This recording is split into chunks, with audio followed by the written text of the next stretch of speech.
Bismillahirrahmanirrahim. I am Dr. Afrinesh Amanat and today I am going to continue your lecture on pathology of bone. Today we will discuss osteopetrosis, also known as marble bone disease. Its third name is Albers-Schonberg disease.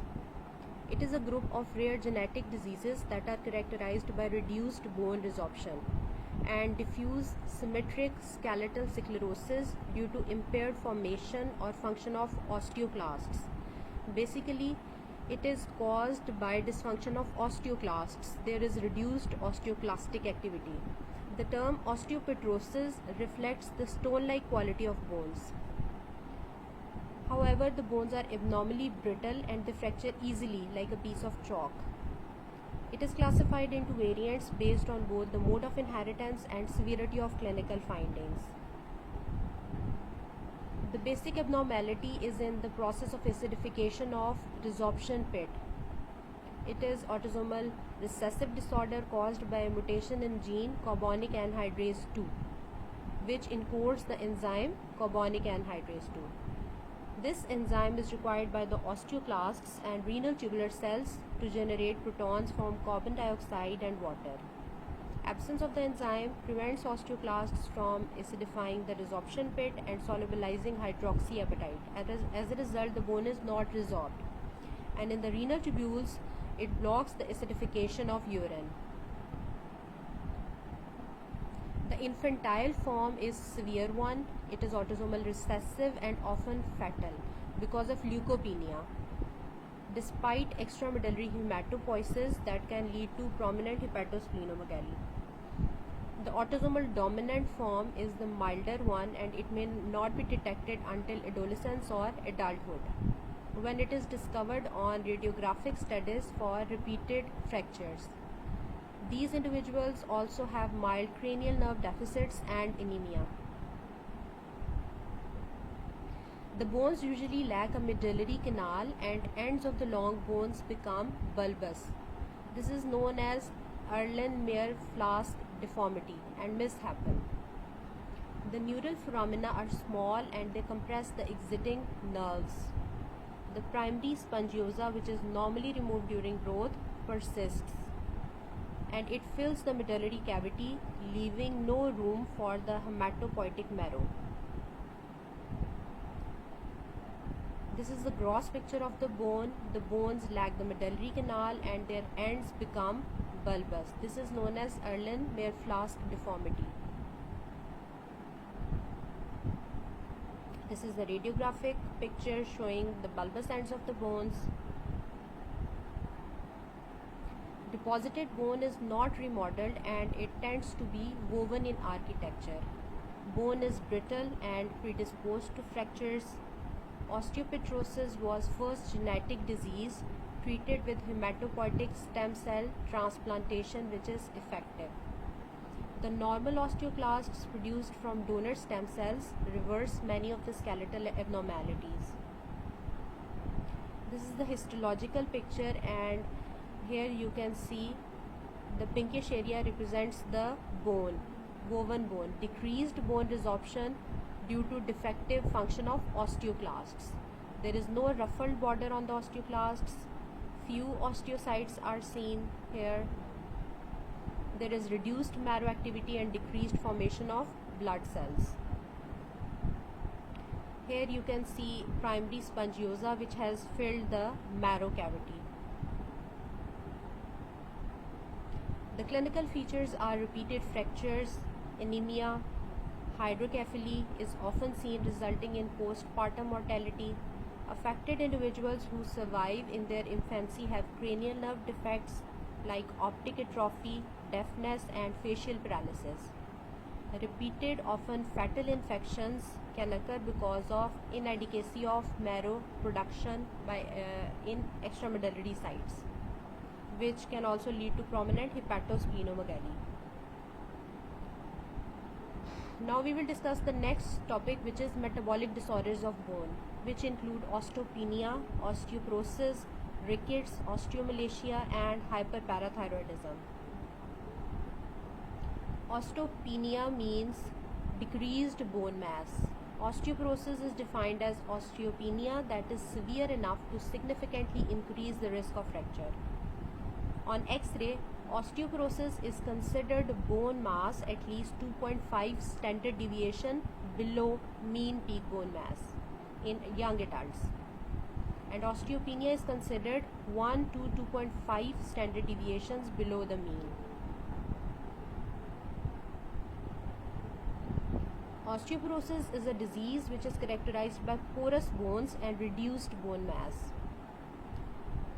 The disorder can be localized to a certain bone or a region, as in disuse osteoporosis of a limb, or it can affect the entire skeleton, as in metabolic bone disease.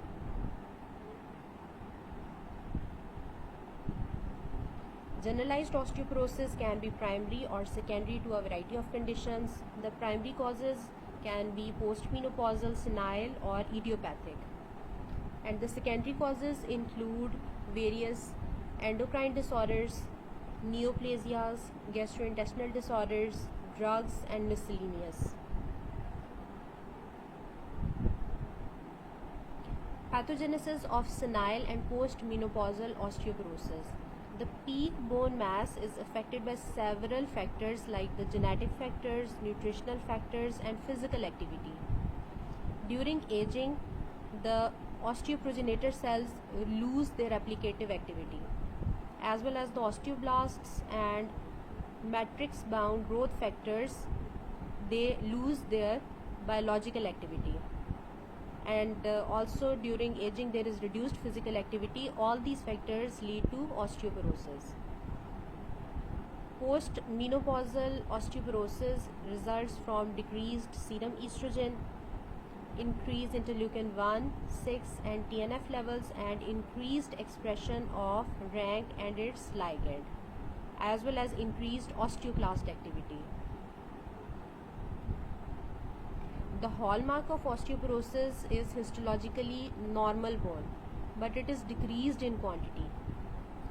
The entire skeleton is affected in postmenopausal and senile osteoporosis, but certain bones tend to be more severely affected. In postmenopausal osteoporosis, the cancellous compartment of vertebral bones, which have greater surface area, are affected predominantly. The trabecular plates become perforated, thinned out, and lose their interconnections, and this can lead to microfractures and vertebral collapse. On the right side, you can see osteoporotic bone. On the left side is the normal vertebral body. The osteoporotic vertebra has loss of horizontal trabeculae and thickened vertical trabeculae. This is the histological picture. You can see the trabecular bone of the medulla as well as cortex is reduced in quantity. The bone is normal histologically, but it is reduced in quantity. It is detected when 30 to 40% of the bone mass has been lost, detected on X-ray. Serology has not much significance in its detection, and therefore it is a difficult condition to screen for in asymptomatic people. The best estimate can be done by biopsy, which is rarely performed. Other methods include dual energy X-ray, absorptiometry, and quantitative computed tomography, both of which measure bone density. Its treatment includes exercise, appropriate calcium and vitamin D intake, certain pharmacological agents like bisphosphonates which reduce osteoclast activation and induce apoptosis, and denosumab, anti-rankle antibody that blocks osteoclast activation. Rickets and osteomalacia. Both these disorders are caused by impairment of mineralization. The matrix contains unmineralized substance. Both rickets and osteomalacia are manifestations of vitamin D deficiency or its abnormal metabolism. Rickets refers to the disorder in children in whom it interferes with the deposition of bone in growth plates. And osteomalacia is the adult counterpart in which the bone formed during remodeling is undermineralized, resulting in predisposition to fractures. Another metabolic bone disease is hyperparathyroidism. It is important because you can get a multiple choice question or even a short note on hyperparathyroidism. As the name indicates, it is caused by excessive secretion of parathyroid hormone, and you are already familiar, the PTH hormone causes bone resorption and therefore it can result in osteopenia. The entire skeleton is affected, but radiographically some bones are more affected, like the phalanges. Isolated hyperparathyroidism peaks in middle adulthood and even earlier if it presents as a part of Men's syndrome. PTH plays a role in calcium homeostasis through following mechanisms. It causes osteoclast activation, increased bone resorption and calcium mobilization by increasing the expression of rank ligand on osteoblasts. It causes increased resorption of calcium by renal tubular cells, increased excretion of phosphates, increased synthesis of active vitamin D, which in turn enhances calcium absorption from the gut. The net result is elevated calcium, which under normal circumstances further inhibits PTH production. However, excessive or inappropriate levels of PTH can result from autonomous parathyroid secretion, as in primary hyperparathyroidism, or can occur in the setting of underlying renal disease, secondary hyperparathyroidism. Abnormals stemming from chronic renal insufficiency that contribute to bone disease in hyperparathyroidism include inadequate vitamin D synthesis, hyperphosphatemia, metabolic acidosis, and aluminium deposition in bone in the patients undergoing renal dialysis. Morphology. You frequently get a hint of Brown tumor. Whenever you are asked about Brown's tumor, this hyperparathyroidism should come into your mind. Symptomatic untreated primary hyperparathyroidism manifests with three skeletal abnormalities: osteoporosis, Brown tumor, and osteitis fibrosa cystica. Osteoporosis is generalized but more severe in phalanges, vertebra, and proximal femur. Osteoclasts tunnel and dissect centrally along the length of trabeculae, creating the appearance of railroad tracks, and this is known as dissecting osteitis. Here the osteoclasts are producing a tract like the railroad track. These are the osteoclasts and they are resorbing the bone from this end. This is known as dissecting osteitis. The brown color is the result of hypervascularity, hemorrhage, and hemosiderin. The lesions can undergo cystic degeneration, and the combination of increased cell activity, peritubercular fibrosis, cystic brown tumors is hallmark of severe hyperparathyroidism, and it is known as generalized osteitis fibrosa cystica, also known as von Reckling-Ghosn disease of bone. This is the gross picture of the bone affected by hyperparathyroidism. Here you can see multiple small cysts. The vascularity has been increased, and this is known as Brown's tumor.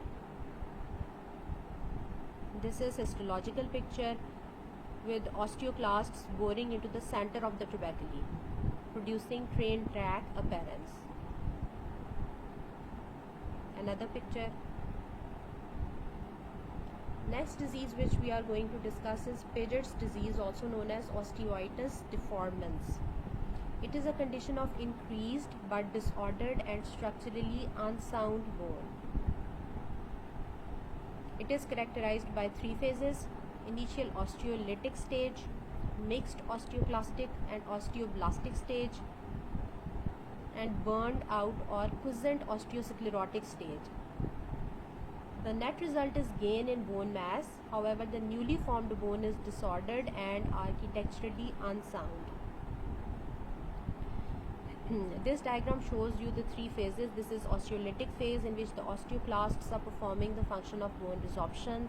The next is the mixed phase, in which the osteoblasts are laying down the bone at one end and the osteoclasts are resorbing, and osteosclerotic or burnt out phase is the third one. When Sir James Paget first described this condition in 1876, he attributed the skeletal changes to inflammatory process. Therefore, the term osteoitis deformans was used. There is mutation in SQSTMI gene, M1 gene, SQSTM1 gene.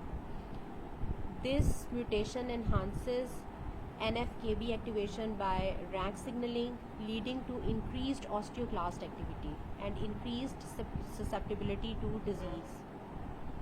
And mutation in the rank ligand and rank OPG are also implicated. The hallmark in the sclerotic phase is mosaic pattern of lamellar bone. This is the mosaic pattern, which is pathognomic of Paget disease. The jigsaw puzzle-like appearance is produced usually by prominent cement lines which join haphazardly oriented units of lamellar bones. In the sclerotic phase, the bone is thickened but lacks structural stability, making it vulnerable to deformation. The lamellar bone has been haphazardly united by the cement lines, producing this mosaic appearance. The marrow spaces around the affected surfaces are replaced by fibrovascular tissue. The result is decreased bone density. The bone loss predisposes to microfractures and secondary hemorrhages that elicit influx of macrophages and ingrowth of reparative fibrous tissue, creating a mass of reactive tissue known as brown tumor. The lytic phase is characterized by numerous large osteoclasts and resorption pits. The osteoclasts may contain 100 or more nuclei. Osteoclasts persist in the mixed phase, but many of the bone surfaces are also lined by prominent osteoblasts. It is monostotic in 15% of the cases and polyostotic in the remainder. Axial skeleton or proximal femur is involved in 80% of the cases. Most cases are asymptomatic and discovered as incidental X-ray finding. Pain is a common finding which is caused by microfracture or by compression of the cranial or spinal nerve root. It has certain characteristic features which include loin phase. Enlargement of the craniofacial skeleton may produce leontiasis ossia, also known as loin phase, and the cranium becomes so heavy that it is difficult for the person to hold the head erect. The other clinical finding is platybasia. There is invagination of the skull base and compression of posterior fossa. Anterior bowing of femur and tibia, which are weight-bearing bones, and this distorts the femoral heads, resulting in secondary osteoarthritis. Loin fascias, frontal bossing, platybasia. Chalk stick type fractures are another frequent complication, and they occur in the long bones of lower extremities. And compression fracture of the spine can result in kyphosis. Diagnosis is made from the radiological findings. There is elevated level of serum alkaline phosphatase but normal serum calcium and phosphorus. There are certain tumor-like conditions which can develop in the Pagetic bone. This includes secondary osteosarcoma, which can develop in 1% of individuals affected with this disease, but 5 to 10% of those with severe polyostotic disease. Osteosarcoma can develop as well as fibrosarcoma. In the absence of malignancy, the symptoms are mild and they can be suppressed by treatment. The bone is hypervascular and it warms the overlying skin. The increased blood flow can act like arteriovenous shunt and can lead to high output cardiac failure. Certain benign lesions can develop in Paget disease like giant cell tumor and giant cell reparative granuloma. Here you can see anterior bowing of tibia. The affected portion appears to be sclerotic. Thank you, class.